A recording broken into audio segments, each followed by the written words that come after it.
Shalom Chiefs, welcome to the channel and welcome to today's video. We're going to go over some of the things that I think you may have missed in the Pokemon Presents recently. Some of the stuff looks amazing, the remix looks really good in my opinion. We'll go over that in a future video because I've got next week's video. I'm going to go over with a friend of mine called Conflict, who has a little bit more knowledge of the Pokemon games as well, and kind of have a discussion with him about the remakes and also Pokemon Legends Arceus, which will be in this video as well because I've got some points I want to raise about that as well for things you missed in this video. So yeah, if you enjoy the video, be sure to leave a like on it, subscribe if you are new, and be sure to check me out on Twitch every Tuesday, Wednesday, Thursday and Friday at 6:30 PM GMT. So what we're going to do is start with the brilliant Pokemon Brilliant Diamond and Pokemon Shining Pearl remakes, and I've got a couple of points I wanted to raise. So if we go to sort of like this point, I'm not going to obviously waste your time too much. So you'll notice obviously that you've got the normal format here with this, just as normal as we would. So you've got a little bit, you know, the games are basically just a flat out remake of the original DS games, which is great in my opinion. I love the style of the, you know, the actual battles and the way it actually looks when you're in battle. They've really kind of made it like, sort of like real high definition impact there with that.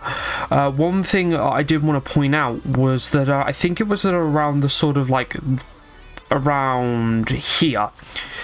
In the minute 8 mark, you see Porygon here. Now, the first ever game I played when I got into Pokemon was Pokemon Platinum, believe it or not. I remember going, I think I went to America, and on the way home back to the UK, I stumbled across a sort of like a tech shop, and they were selling DS games, and my parents allowed me to buy a DS game with my money. It was my own money that I had saved as a little kid, you know, putting stuff away like pocket money and things, and I bought Pokemon Platinum. Now, I didn't get very far through it, but one of the Pokemon that I was aware of at the time was, now obviously as I've gotten a bit older, was that Porygon was in, you know, Porygon Z was in the games. And the point I'm trying to raise here is that Porygon Z was never in Diamond and Pearl. Like the original games, it wasn't in Diamond and Pearl, but it's in this game, which kind of brings up the fact that in Platinum, it was in Platinum, there could be a shout where the Platinum Pokedex could be one of two ways. It could either be that the Platinum Pokedex is separate, like they do for, say, Sword and Shield, where they have the DLCs. So it would be like the Diamond and Pearl Pokedex and then the Platinum Pokedex. But then that wouldn't really make sense. So my kind of guess is, obviously because we can only speculate at this point, that the Platinum Pokedex is embedded inside of the Diamond and Pearl remix because of Porygon Z showing up at this point as well. Right at the end of the trailer is kind of where I wanted to bring your attention to, like just before the sort of thing here. This statue here. Now, I have, you know, read little bits of manga here and there, and I don't know if you watch any other YouTubers as well, because I certainly do, to get sort of like my information as well, but I don't read manga that much, but this was brought up. This statue right here comes from the manga itself, rather than in the original games. There was like the same statue, of course, but it was made to kind of fit the sprites of Palkia and Dialga. It wasn't made to, you know, look like both, because obviously you can kind of see kind of a fusion of both of them, like Palkia's legs and then obviously Dialga's head sort of up here as well with its kind of wings. But this kind of represents itself from the manga rather than the directly from the remake of the games where they had, you know, either if you say bought you only bought Brilliant Diamond, it would be Dialga sat here, but in a more high definition form, and vice versa with Shining Pearl, where you would have Palkia sat here as well. Okay, so the other thing we've got here is the Sinnoh Underground. Now, like I said, I never got far enough to this point. I don't think I ever got to the Underground where this minigame was, and everybody seemed to love this. From speaking to my friend Conflict, they are very much looking forward to this part of the game. But there was also a rumor that there was going to be secret bases around here. I can't see that being the case, but who knows? But we can see that this is returning, because obviously people were a little bit skeptical whether that would return or not. So much is at this point, which is really cool.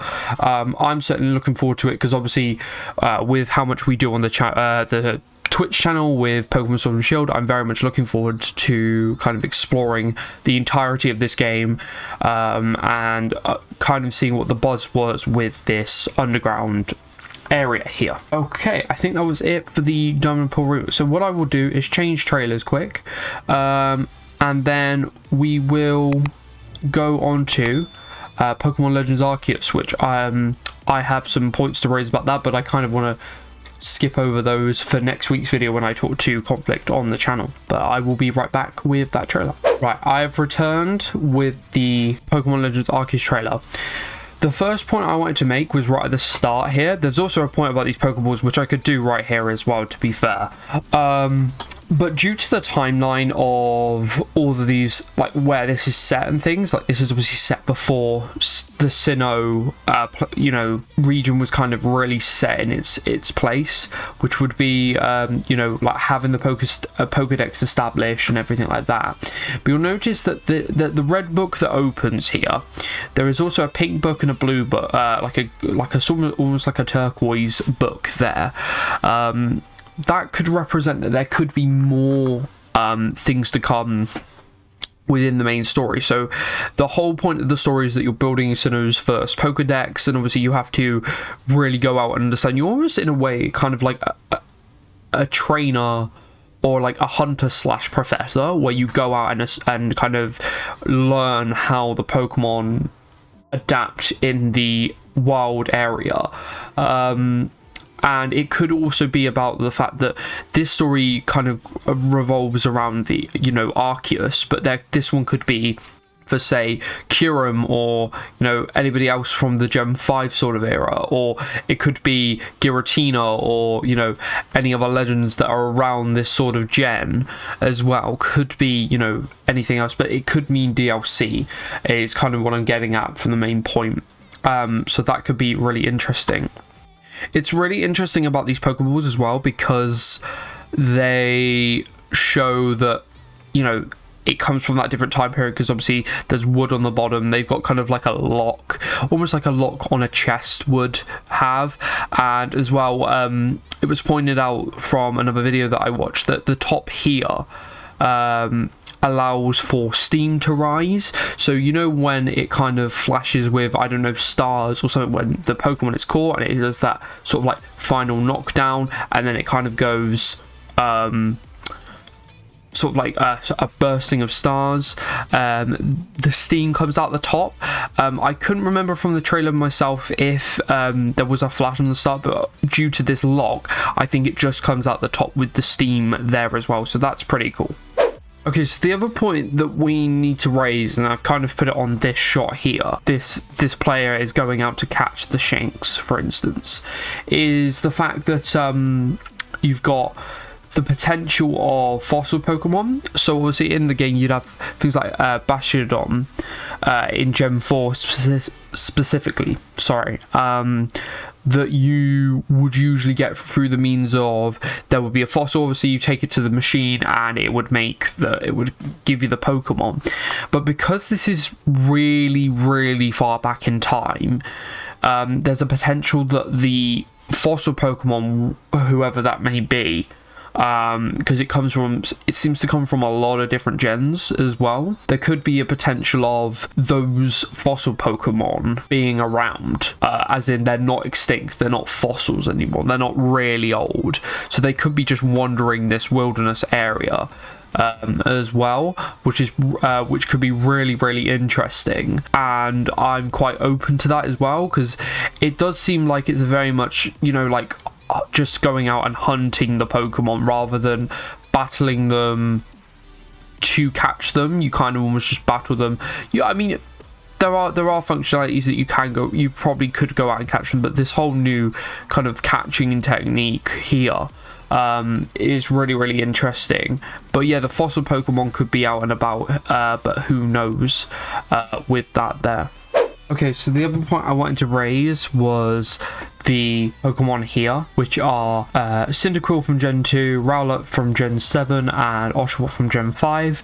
The point that was raised about these from another source was that they were to represent sort of like warriors and things of the time period. So you'd have like you know, like your brute, your main warrior, and maybe something to do with magic as well.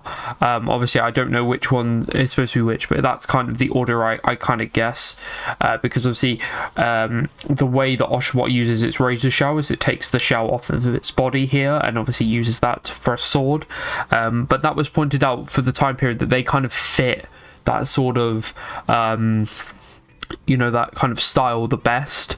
But apart from that, guys, that's kind of all I picked up for now. There might be more, and you may be able to find out more from other sources, because that's where I got all my information from, but I kind of wanted to share that on my platform as well and kind of pick up what I understood the best. If there's any more information, you can find that out on my Twitter as well, because I may be able to post some updates on there if I find anything. And yeah, be sure to tune into next week's video, because I will be watching these back, or the entire presents back, with my friend Conflict, if he's okay with that, coming on the channel and going over what we've seen here and also in the Diamond and Pearl remakes, and kind of giving our perspective on how they both look graphically, how they both look mechanically, if there was any improvements they could make, and just our overall thoughts on everything. But if you did like this video and it was a little bit informative for you, be sure to leave it a like, subscribe if you're new, and check me out on Twitch every Tuesday, Wednesday, Thursday and Friday at 6:30 PM GMT, and I will see you all next week with that conversation with Conflict. Take care, Chiefs, peace, have a good rest of your day.